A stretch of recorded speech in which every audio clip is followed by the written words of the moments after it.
नमस्कार. मी वैद्या सोमाया बोरखडे. मी याआधीही काही आजारांबद्दल आपल्याशी संवाद साधला आहे.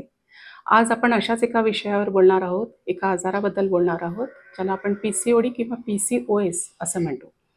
पी-सी-ओ-डी किंवा पी-सी-ओ-एस म्हणजे पॉलिसिस्टिक ओव्हेरियन डिसीज किंवा पॉलिसिस्टिक ओव्हेरियन सिंड्रोम. आता हॉर्मोनल इम्बॅलन्स हे त्याचं मेन कारण आहे. आपल्या शरीरामध्ये अनेक अंतःस्रावी ग्रंथी असतात आणि त्या अंतःस्रावी ग्रंथींना आपण एंडोक्राइन ग्लँड किंवा डक्टलेस ग्लँड्स असं म्हणतो. त्यांच्यातून स्रवणाऱ्या स्रावांना आपण हॉर्मोन्स असे म्हणतो. हे हॉर्मोन्स जेव्हा आपल्या शरीरामध्ये संतुलित प्रमाणामध्ये असतात तेव्हा आपल्या शरीराचं कार्य सुरळीत सुरू असतं. विविध हॉर्मोन विविध प्रकारची कार्य आपल्या शरीरामध्ये करत असतात. आता ही कार्य कोणती? तर आपल्या वजनाला नियंत्रित ठेवणं, आपल्या शरीराचं टेम्परेचर मेंटेन करणं, आपलं मेटाबॉलिझम किंवा आपलं पचन नॉर्मल करणं, त्याचप्रमाणे स्त्रियांमध्ये महिन्याच्या महिन्याला येणारी पाळी किंवा प्रेग्नन्सी, ह्या सर्व गोष्टींना कारणीभूत असणारी ही हॉर्मोन्स असतात. काही कारणांमुळे जेव्हा ह्या हॉर्मोन्समध्ये असंतुलन निर्माण होतं तेव्हा विविध हॉर्मोनल इम्बॅलन्स इंड्युस्ड आजारांना सामोरे जावं लागतं. जसे थायरॉक्सिन हार्मोन डिस्टर्ब झाल्यामुळे होणारे हायपोथायरॉइडिझम किंवा हायपरथायरॉइडिझम, त्याचप्रमाणे इन्शुलिन हॉर्मोन डिस्टर्ब झाल्यामुळे टाईप 1 डायबिटीस मेलायटस, टाईप 2 डायबिटीस मेलायटस आणि असेच विविध हॉर्मोन्स डिस्टर्ब झाल्यामुळे विविध आजार आपल्या शरीरामध्ये होतात आणि त्यातलाच पॉलिसिस्टिक ओव्हेरियन डिसीज हा एक आहे. तर आज आपण त्याच्याबद्दल बोलतो आहे. आता ह्याच्यामध्ये पॉलिसिस्टिक, सिस्ट म्हणजे गाठी, आणि आपल्या ओव्हरीजमध्ये किंवा बीजाशयामध्ये मल्टिपल जास्त प्रमाणामध्ये पाण्याच्या गाठी होतात, साचतात आणि त्यामुळे सक्षम असं ओव्हम किंवा स्त्रीबीज त्यातून नॉर्मली बाहेर पडू शकत नाही आणि ह्यालाच आपण पी-सी-ओ-डी पॉलिसिस्टिक ओव्हेरियन सिंड्रोम डिसीज म्हणतो. आणि ह्याची लक्षणं संपूर्ण शरीरावर जी आपल्याला वेगवेगळी बघायला मिळतात त्याला आपण पॉलिसिस्टिक ओव्हेरियन सिंड्रोम असे म्हणतो. आता आयुर्वेदानुसार पॉलिसिस्टिक ओव्हेरियन सिंड्रोमला आपल्याला कसे सांगता येईल ते आपण बघूया. तर आयुर्वेद असं म्हणतं की आपलं शरीर हे वात पित्त कफ या त्रिदोषांनी बनलेलं आहे, ते सप्तधातूंनी बनलेलं आहे, मलांनी बनलेलं आहे. ह्या सर्व गोष्टींमध्ये जेव्हा एक संतुलन असतं तेव्हा आपण निरोगी असतो, बट काही कारणास्तव जेव्हा याच्यामध्ये असंतुलन निर्माण होतं मग आपण आजारी पडतो. तर पी-सी-ओ-डीमध्ये होतं असं की चुकीचा आहार विहार, चुकीची जीवनशैली, त्याचबरोबर मानसिक ताणतणाव, खेळण्याचा किंवा व्यायामाचा अभाव, सतत तेलकट खाणं, जड खाणं, थंड पदार्थ खाणं, कॉफी किंवा चहा किंवा कोल्ड्रिंक्स याचं अतिप्रमाणामध्ये सेवन करणं, ह्या सर्व कारणांमुळे आपल्याला सर्वात प्रथम अग्निमांद्य होतं. अग्निमांद्य म्हणजे आपला जाठराग्नी जो असतो तो मंद होतो. आता जाठराग्नी मंद झाल्यामुळे होतं काय की आपल्या शरीरामधला कफ हा त्रिदोषांपैकी असलेला एक दोष वाढतो. त्याला त्यानंतर पित्ताची आणि वातदोषाची साथ मिळते. त्याचबरोबर आपल्या सप्तधातूंपैकी सर्वात प्रथम मांसधातू आणि मेदधातू यांची वृद्धी होते. त्यानंतर रक्तधातू आणि आर्तवधातू यांची तुष्टी होते.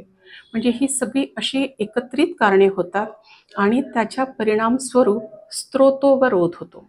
म्हणजेच आपल्या बीजाशयामध्ये तयार झालेल्या मल्टिपल गाठी, पाण्याच्या गाठी, ह्या ज्या असतात आपण त्यांना जास्त तयार होणारा मल किंवा कचरा असं म्हणतो आणि तो जास्त झाल्यामुळे बीजाशयातून पुन्हा मी तेच सांगेल की सक्षम स्त्रीबीज बाहेर पडू शकत नाही.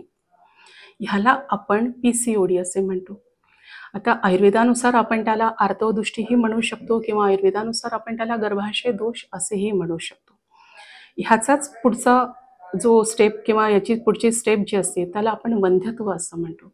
आता ह्या आजाराची आपण लक्षणे बघूया. यात सर्वात महत्त्वाचं लक्षण आहे पाळीमध्ये अनियमितता. काही मुली किंवा स्त्रिया म्हणतात की त्यांना 4-4, 5-5 महिने पिरियड्स येत नाही किंवा काही स्त्रियांमध्ये महिन्यातून 2 वेळा सुद्धा पिरियड्स येतात. दुसरं लक्षण असतं ब्लिडिंग पॅटर्नमध्ये चेंजेस होणं. काही स्त्रियांना अंगावर खूप रक्तस्राव होतो तर काही स्त्रियांना खूप कमी प्रमाणामध्ये पिरियड्स येतात, ज्याला आपण स्कॅन्टी मेन्सेस म्हणतात. त्यानंतर पेनफुल मेन्सेस, अतिशय जास्त वेदना असतात. त्यानंतर सर्वात महत्त्वाचं लक्षण अनियंत्रित वजनामध्ये वाढ होते. आता काही लोक सांगतात की मी आहार व्यवस्थित घेते आहे पण तरीही माझं वजन अनियंत्रित स्वरूपाने वाढते आहे, खूप जास्त वाढते आहे. कधी तर आपण बघतो की महिन्याला 4 ते 5 किलो वजन वाढलेलं असतं. म्हणजे वजनामध्ये पण वाढ होऊन जाते. त्यानंतर त्वचा तेलकट होते, त्वचेवर केस दिसायला लागतात, त्वचेवर पिंपल्स किंवा ॲक्ने येतात. त्याचप्रमाणे चेहऱ्यावर डाग पडतात, चेहऱ्यावर सूज असते. ह्या लक्षणांच्या सोबतच इन्शुलिन रेझिस्टन्समुळे मानेवर काळे पट्टे येतात किंवा मान काळी पडायला लागते. त्यासोबतच थोडी मूड स्विंग्स असतात, उत्साह राहत नाही, मानसिक किंवा शारीरिक थकवा असतो, चिडचिडेपणा असतो. आता ह्या लक्षणांच्या बरोबरच मेटाबॉलिझम डिस्टर्ब झाल्यामुळे ब्लॉटिंग ही पण लक्षणे असतात. तर अशा प्रकारे विविध लक्षणांना पेशंटला सामोरे जावे लागते. आणि यानंतरचं सर्वात महत्त्वाचं लक्षण म्हणजे वंध्यत्व, ज्याला आपण इन्फर्टिलिटी म्हणू, ज्यामध्ये प्रेग्नन्सी न राहणं, गर्भधारणा न होणं किंवा गर्भधारणेमध्ये अडचणी येणं हे लक्षण आहे. आता खूप वेळा असं होतं की एखादं जोडपं इन्फर्टिलिटीसाठी डॉक्टरांकडे जातं, तिथे तपासण्या होतात, चाचण्या होतात आणि मग पॉलिसिस्टिक ओव्हॅरियन डिसीजचं निदान होतं. तर आपल्याला असं म्हणायचं आहे की जर हे कमी वयामध्ये जर याचं निदान झालं आणि मुलींना जर योग्य ट्रीटमेंट दिल्या गेली तर पुढे जाऊन त्यांना वंध्यत्वाला सामोरं जावं लागणार नाही. आता आपण ह्याच्या उपचाराबद्दल बघूया. सर्वप्रथम PCOD किंवा पॉलिसिस्टिक ओव्हॅरियन डिसीज हा कम्प्लिटली रिव्हर्सिबल आहे. तो पूर्णपणे बरा होऊ शकतो आणि ह्यासाठी ह्या आजाराचं जे स्वरूप आहे ते पेशंट्सला समजून सांगणं आणि पेशंटने समजून घेणं हे अतिशय आवश्यक आहे. कारण हा पूर्णपणे तुमच्या चुकीच्या जीवनशैलीवर आधारित असा आजार आहे. त्यामुळे ह्यामध्ये सर्वात प्रथम आपल्याला पेशंट्सला सांगावं लागतं की औषधी चिकित्सा ही सेकंडरी आहे. कारण पेशंट्सला असं वाटतं की आपण डॉक्टरांकडे जायचं, मेडिसिन लिहून घ्यायचं, मेडिसिन घ्यायचं आणि आजार बरा होतो. पण PCODसाठी तसं अजिबात नाही आहे. त्यांना सर्वप्रथम त्यांचा चुकीचा आहार-विहार जो आहे तो करेक्ट करणं गरजेचं असतं. चुकीच्या आहारामध्ये जसं आपण म्हटलं की अतिशय तेलकट किंवा गोड अशा पदार्थांना आपण टाळायला पाहिजे. सगळ्यात महत्त्वाचं आहे तो व्यायाम, खेळणे, योगासने. आता आपण जीवनशैलीला योग्य केल्यानंतर उपचारामध्ये पंचकर्म, आपल्याला पंचकर्माद्वारे आपल्याला वमन, विरेचन, बस्ती आणि उत्तर बस्ती हे फायदेशीर ठरतात. त्याचप्रमाणे आपल्याला त्याच्या कारणांवर आणि लक्षणांवर अशी दोन्ही गोष्टींवर आपल्याला चिकित्सा ही औषधी द्रव्यांनी करतात. तर अशा प्रकारे आज आपण मॉडर्न सायन्सनुसार आणि आयुर्वेदीय दृष्टिकोनामधून पॉलिसिस्टिक ओव्हॅरियन डिसीज किंवा सिंड्रोम काय आहे हे पाहिलं आहे. तर मला तरी असं वाटतं की मुलींनी वेळीच त्याची लक्षणे ओळखून त्याच्यावर जर उपचार घेतले तर त्यांना वंध्यत्वासारख्या पुढच्या लक्षणांना सामोरे जाण्याची गरज पडणार नाही. आता यासंबंधी कोणाला जर काही शंका किंवा प्रश्न असतील तर कृपया माझ्याशी संपर्क साधावा. माझा फोन नंबर मी दिलेला आहे. धन्यवाद. मेरा नाम रामविलास है। मैं हमारी शादी को काफ़ी समय हो गया, हम बच्चे के लिए काफ़ी परेशान थे।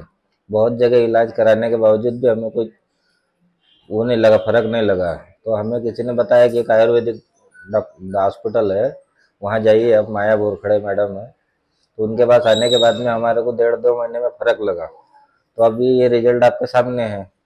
तो ये 2 बच्चे हमारे और 10 एक साल हमारी शादी को हो चुका है। बहुत परेशान थे हम, अब खुश है हम। मेरी मम्मी की एक सहेली थी, फिर वो सहेली ने नाम बताया माया बोरखड़े का। फिर हमको, मैं आई तो मेरे को 2-3 महीने से यहाँ पे मेरी इलाज चालू थी। फिर ट्रीटमेंट की तो मेरे को तीसरे महीने में फर्क पड़ा। फिर मेरी लड़की अभी 5 साल की है और हम सबसे एक 4 साल की है और हम बहुत खुशी है। नमस्कार सर, माझं नाव सुवर्णा बुजाडे.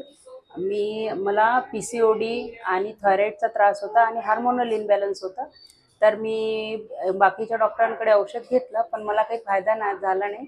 मग मी डॉक्टर माया बोरखडे मॅडमकडे आली आणि मला त्यांनी औषध दिलं. त्यांच्या औषधीमुळे माझी थायरॉइडची 50 mg ची गोळी होती ती आता 25 mg ची सुरू आहे आणि म्हणजे 3 महिन्यात माझा थायरॉइड नॉर्मल आला आणि मला PCODचा त्रास होता तो पण कमी झाला, बाकीचे पण त्रास कमी झालेले आहेत. मी भूषण उत्तमराव बाळे, ही माझी मिसेस मेघाली बाळे आणि आमचा ह्या छोटा बाळ आहे विहार. आम्ही जवळपास आमच्या लग्नाला 7 वर्ष पूर्ण झाले होते. 7 वर्षापासून आम्हाला बाळाची जी आशा होती ते बाळ आम्हाला होत नव्हतं. आम्ही बरेचसे जवळपास सिटीमधले जे 3 ते 4 डॉक्टर लोक आहेत त्यांची पण ट्रीटमेंट घेतली आणि ती पूर्ण ॲलोपॅथिक ट्रीटमेंट होती. ती ट्रीटमेंट घेताना आम्हाला त्याचे रिझल्ट म्हणावं तसे मिळाले नाही. दिवसांदिवस निराशा वाढत होती. पण आमचे मॅडम फॅमिली मेंबर असल्यामुळे मॅडमचा रेफरन्स मिळाला आणि मॅडम याच्यावर पण ट्रीटमेंट देते हे आम्हाला कळलं. तेव्हा आम्ही मॅडमकडे हार्मोन्स इम्बॅलन्स आणि वंध्यत्व याच्यावर ट्रीटमेंट घेतली आणि तिथून आम्हाला लगेच म्हणजे जास्तीत जास्त 2 महिन्यात मॅडमच्या या सगळ्यांना आम्हाला रिझल्ट मिळाला आणि त्याचं आता ह्या आमचा 3 वर्षाचा बाळ आहे विहानमध्ये. तर ह्या एक आम्हाला अनमोल रत्न असं आम्हाला मिळाला आहे मॅडमच्या वतीने. त्याकरता मॅडमचे मनापासून आमच्या दोघांच्या वतीने धन्यवाद. मॅडमनी मला खूप छान प्रकारे मला समजून सांगितलं. मला पहिले आत्मविश्वासात घेतलं आणि नंतरच ट्रीटमेंट सुरुवात केली आणि त्यानंतर तशी मी समोर एक एक स्टेप समजा माझे पहिले पाडी क्लिअर केली, नंतर माझे हार्मोन्स बॅलन्समध्ये आणले, त्यानंतर मग मला काही प्राणायाम योगा ह्या गोष्टी सांगितल्या. त्याच्यानुसार मी मॅडमची ट्रीटमेंट एक एक स्टेपनी समोर गेली आणि मला त्याचा खूप छान प्रकारे रिझल्ट मिळाला. आणि त्यानंतर बऱ्याचशा काही गोष्टी चेंजेस होत गेल्या. पण एक एक म्हणते ना आयुष्याचा माणसाचा नसतो तो खूप का होईना एक अनमोल दिवस असतो माणसाचा, तो मला मॅडमच्या मुळे मिळाला आणि त्यानुसारच मला हा वेहांत माझा छोटा मुलगा मिळाला.